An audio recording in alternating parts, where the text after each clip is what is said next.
From the heart of Middle America, the intersection of I-70 and 63, that is where we are. Welcome. Thanks for tuning into the Michael Spencer Sports Show, podcasting exclusively from Living on Sports. Got a great show for you today as we re-wrap the week in sports. We're going to touch on Kevin O'Neal being hired as the new basketball coach at USC.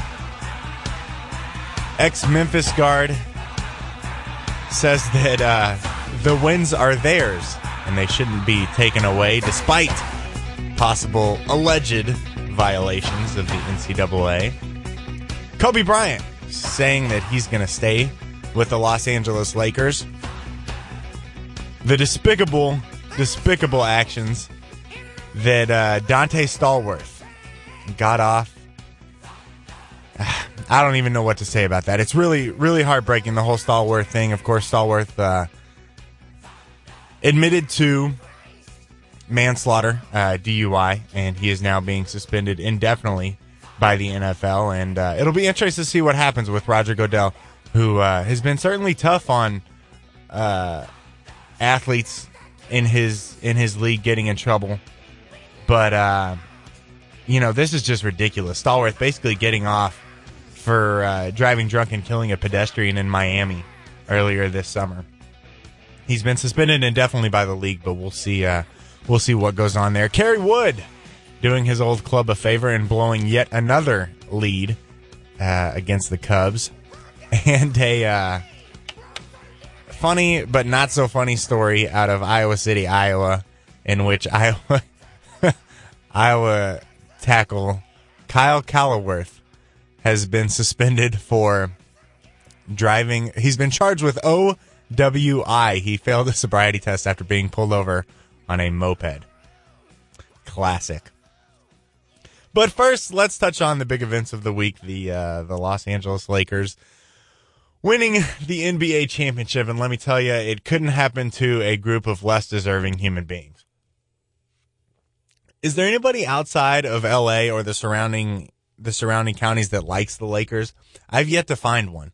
Every Laker fan I know is either from LA, lived in LA, or is currently living in LA. There's something about the hypocrisy that is the Lakers. Nobody likes Phil Jackson for whatever reason. Nobody likes Kobe, mainly because he's an arrogant player. We'll use that term. But I've never seen a group of people dislike the Lakers so much. And you can't tell me that it's because they win all the time, because they didn't win last year and people still hated them. People outside of Boston were cheering for the Celtics. People outside of Orlando were cheering for the Magic. I don't know what it is. I really don't know. I don't think it's that people are jealous, because I think people are past the jealousy part. I think people just hate seeing the Lakers win because of the way they handle themselves. The one good thing that did come out of the Lakers win, and I'll say this much, is we got to see Shaquille O'Neal tweet again. If you're not a big fan of Twitter, if you're reluctant to join Twitter and do yourself the favor of following Shaquille O'Neal.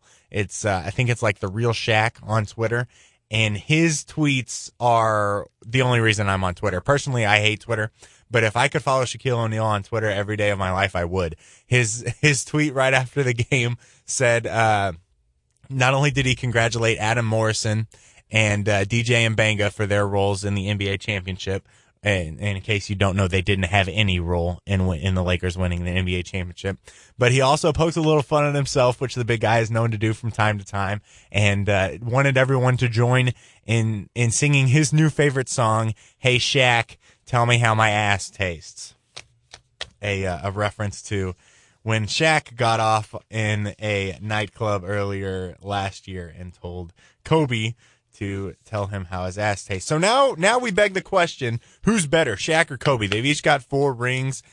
Kobe finally got his without Shaq. It took him a little bit longer, but he finally did it. And believe it or not, I don't know what Kobe says on this. Well, I know what he says. I don't believe it for a minute. He can sit there and tell all the cameras and all the reporters that he wants that it doesn't mean anything for him to win this NBA championship without Shaq, but it does, because he would not have been vindicated, and